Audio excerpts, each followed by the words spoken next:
Texto escrito y dirigido por Viajero en el Tiempo. La historia de cómo España perdió su vasto imperio americano no es un simple cuento de destino inevitable. Es, en cambio, un complejo drama de oportunidades perdidas, ceguera política y profundos cambios históricos. En el centro de esta tormenta se encontraba un hombre, el rey Fernando VII.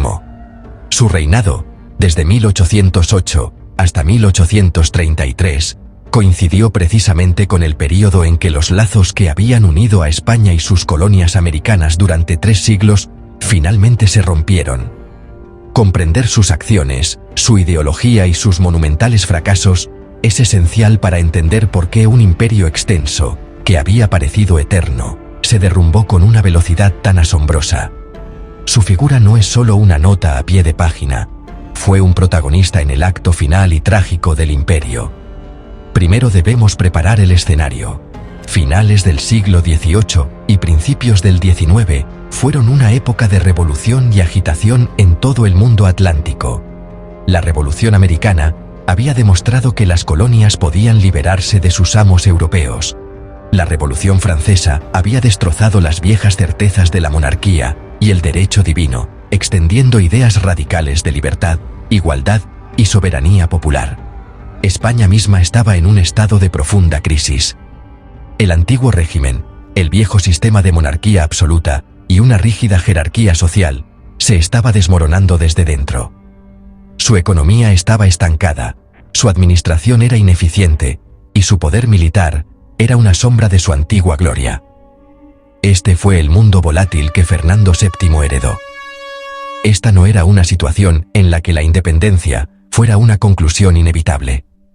Durante generaciones, las élites en América, los criollos, habían sido súbditos leales de la corona española.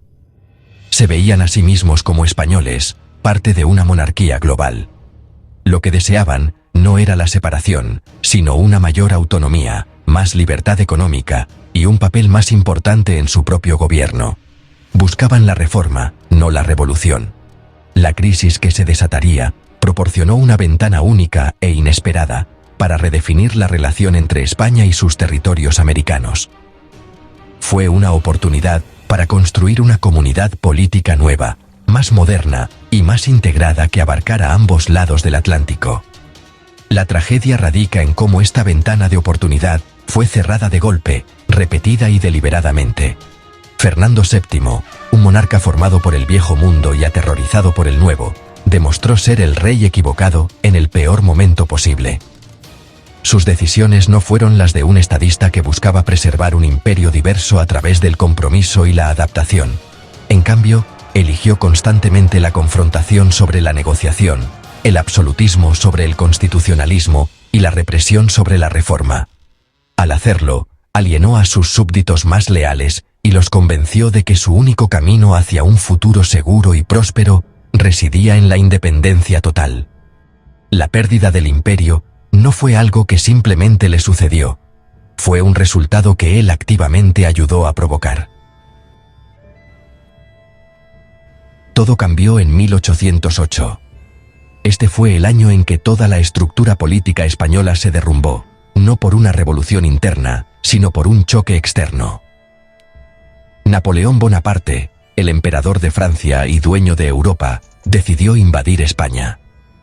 Engañó a la familia real española, incluidos Fernando VII y su padre, Carlos IV, para que viajaran a Bayona, Francia. Allí, en un espectáculo humillante, los obligó a abdicar del trono. Luego, Napoleón puso a su propio hermano, José Bonaparte, en el trono español como el rey José I.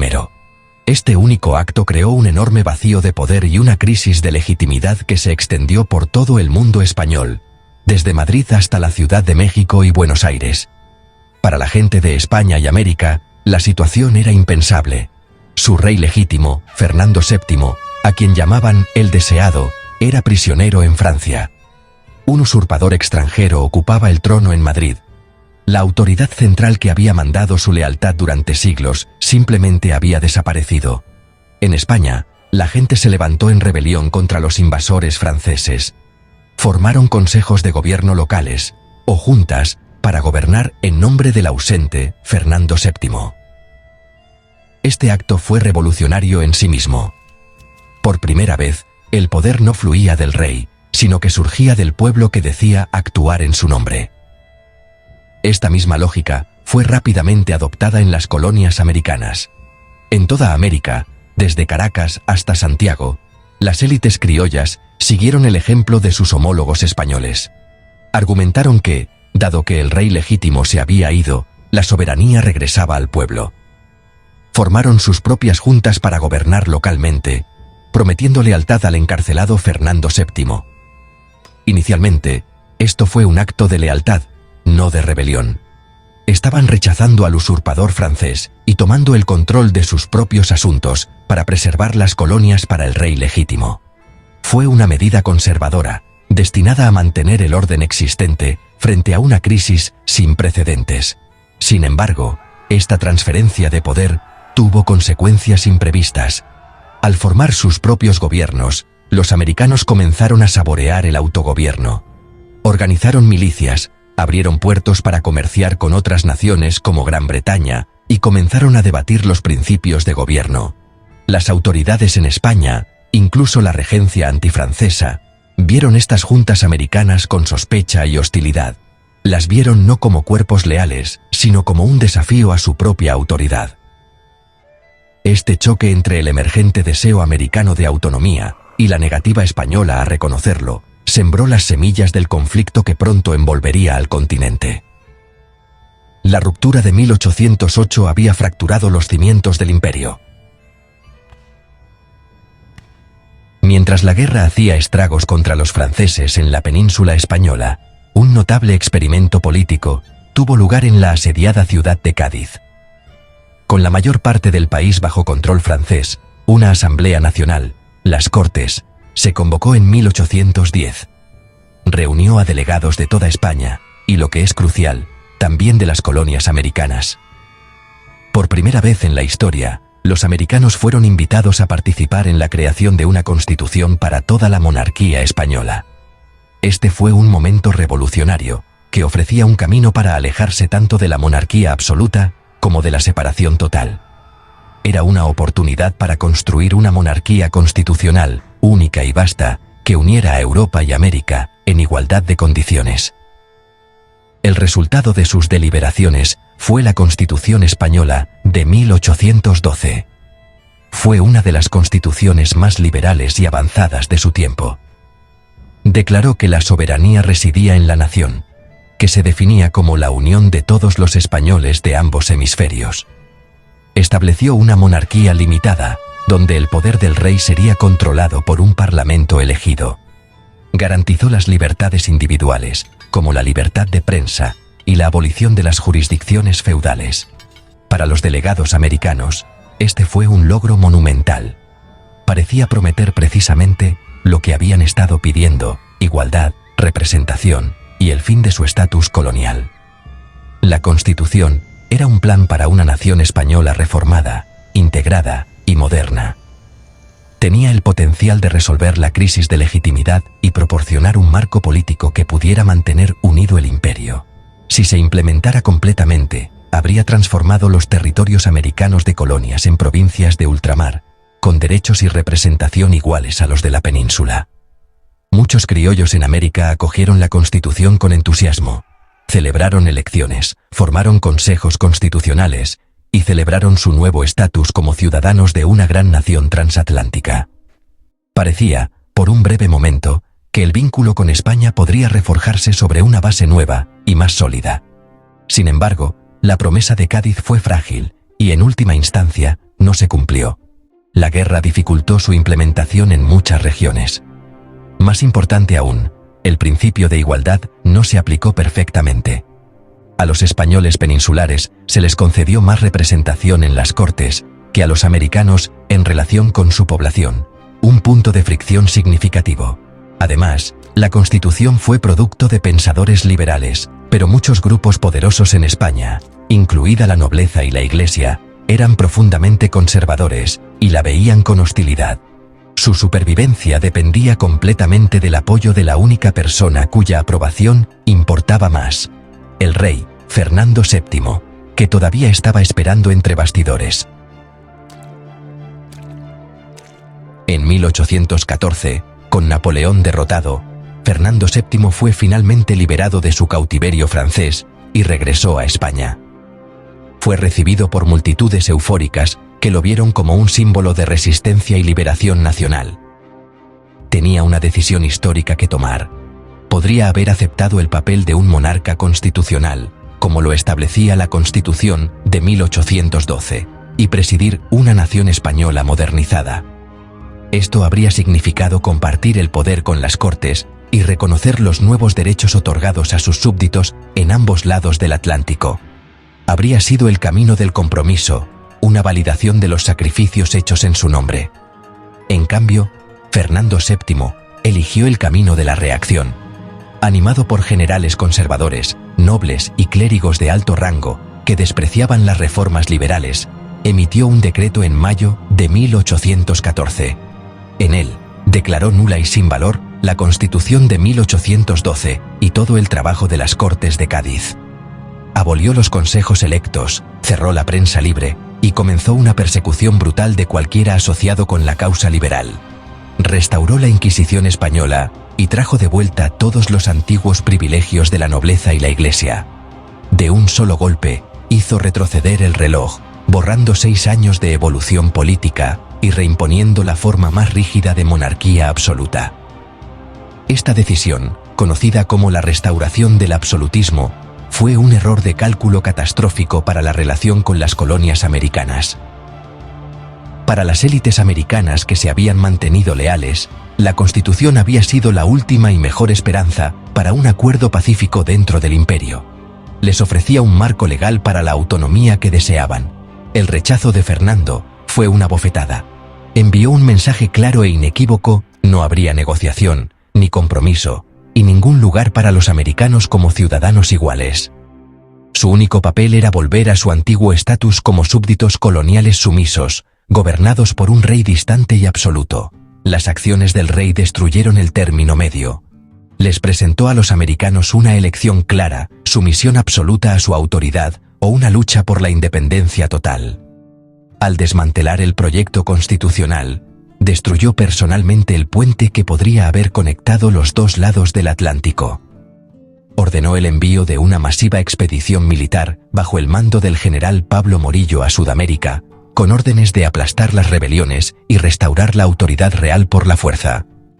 La era del diálogo había terminado. La era de la guerra total había comenzado, y fue el propio rey quien la había declarado. Las élites criollas de América no empezaron siendo revolucionarias. Eran, en su mayor parte, una clase conservadora de terratenientes, comerciantes y profesionales. Estaban orgullosos de su herencia española y eran leales a la corona. Sus principales quejas eran prácticas, no ideológicas. Les molestaban los peninsulares, españoles nacidos en España, que ocupaban los puestos más altos en el gobierno colonial, la Iglesia y el ejército. Lo que realmente querían era más libertad económica, específicamente la capacidad de comerciar directamente con otros países, en lugar de estar restringidos por el sistema mercantil de España. Su objetivo inicial era lograr un mayor control local sobre sus propios asuntos, lo que llamaban autonomía. Cuando comenzó la crisis de 1808, sus acciones fueron guiadas por este deseo de autonomía dentro de un marco de lealtad. Al formar sus propias juntas de gobierno, intervinieron para administrar sus propios territorios mientras el rey estaba preso. Juraron lealtad a Fernando el VII y se veían a sí mismos como protectores de sus dominios para él.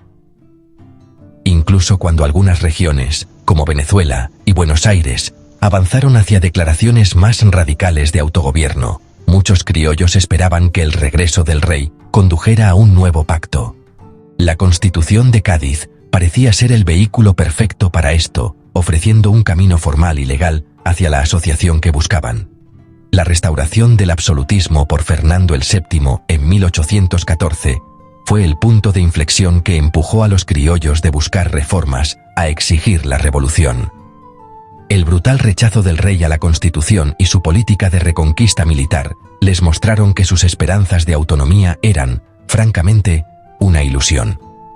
A la corona no le interesaba la asociación. Exigía obediencia incondicional. La llegada de fuerzas expedicionarias españolas, que a menudo actuaban con extrema brutalidad, ejecutando líderes rebeldes y confiscando propiedades, radicalizó aún más a la población. Hombres que antes habían estado dispuestos a negociar, como Simón Bolívar, se convencieron de que solo una ruptura completa con España garantizaría su libertad y seguridad. La intransigencia del rey unió efectivamente a diversos grupos en América contra el dominio español. Convirtió una serie de movimientos locales desconectados por más derechos en una lucha continental coordinada por la independencia. Los criollos se dieron cuenta de que sus ambiciones personales, sus intereses económicos y, honestamente, su supervivencia política ya no podían asegurarse dentro del imperio español. El monarca a quien una vez habían aclamado como el deseado, se había convertido en su principal antagonista. Había cerrado todas las puertas a una solución política, dejando abierta solo la puerta a la guerra.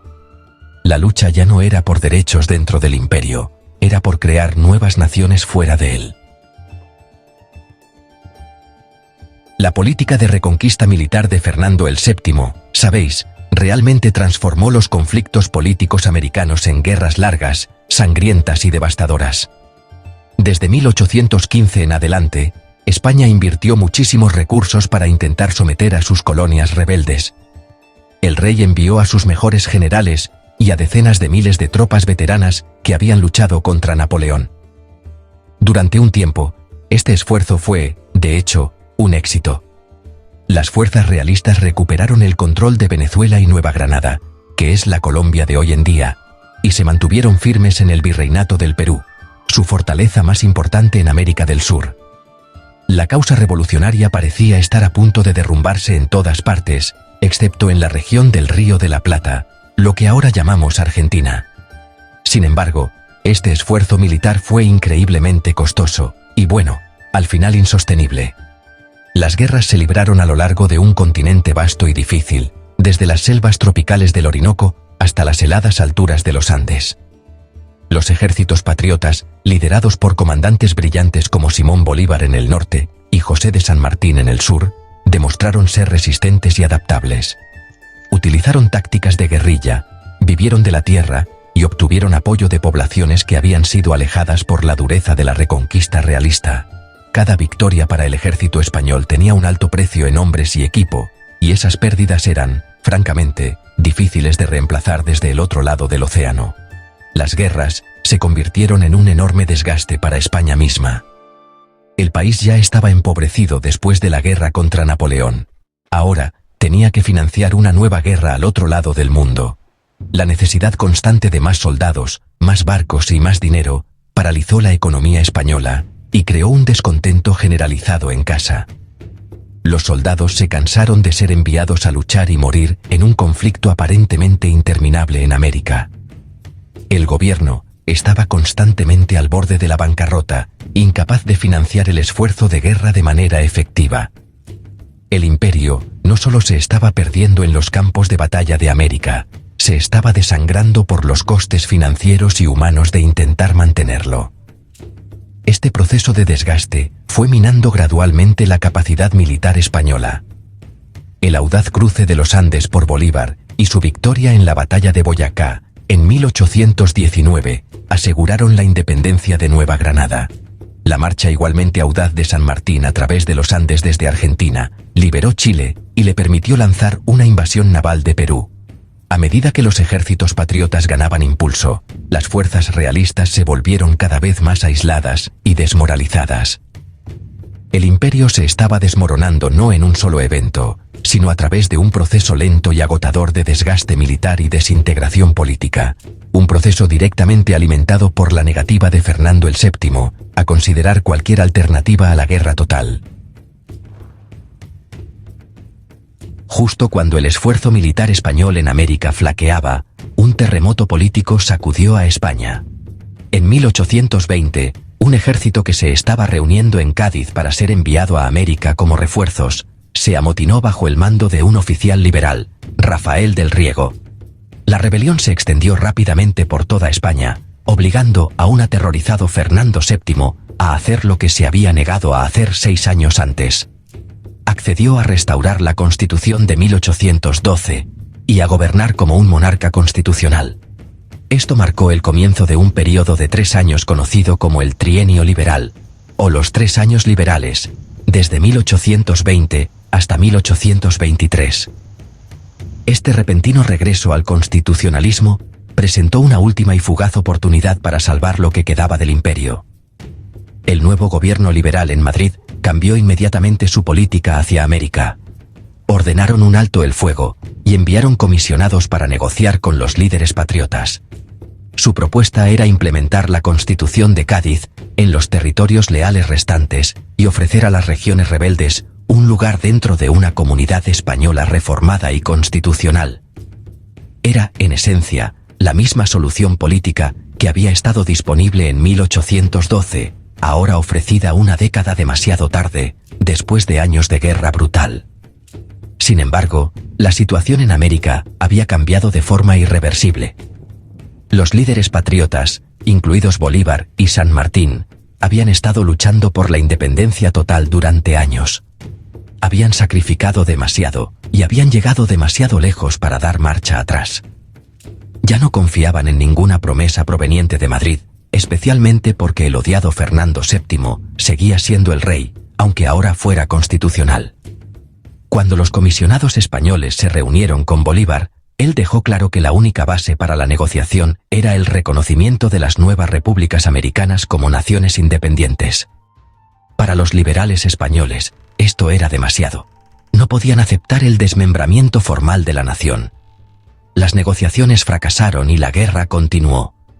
El trienio liberal, en lugar de resolver el problema, pudo haber acelerado el final. El caos político en España debilitó la causa realista en América. Los generales y oficiales realistas estaban divididos entre liberales que apoyaban la Constitución y absolutistas que la despreciaban, creando confusión y luchas internas. El motín de 1820 también había detenido el flujo de refuerzos desde España, dejando a los ejércitos realistas en Perú aislados y vulnerables. La última oportunidad para un acuerdo político se perdió porque se había derramado demasiada sangre y la confianza entre ambas partes había desaparecido por completo.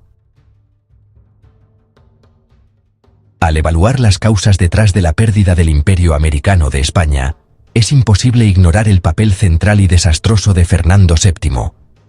Si bien había fuerzas estructurales profundas en juego, la influencia de las ideas de la Ilustración, el ejemplo de la Revolución Americana y las crecientes aspiraciones económicas y políticas de los criollos, la independencia de la América española no era inevitable en la década de 1810. Un monarca diferente, un estadista más sabio, podría haber navegado la crisis y preservado el imperio en una nueva forma, quizás como una comunidad de reinos semiautónomos unidos bajo una sola corona.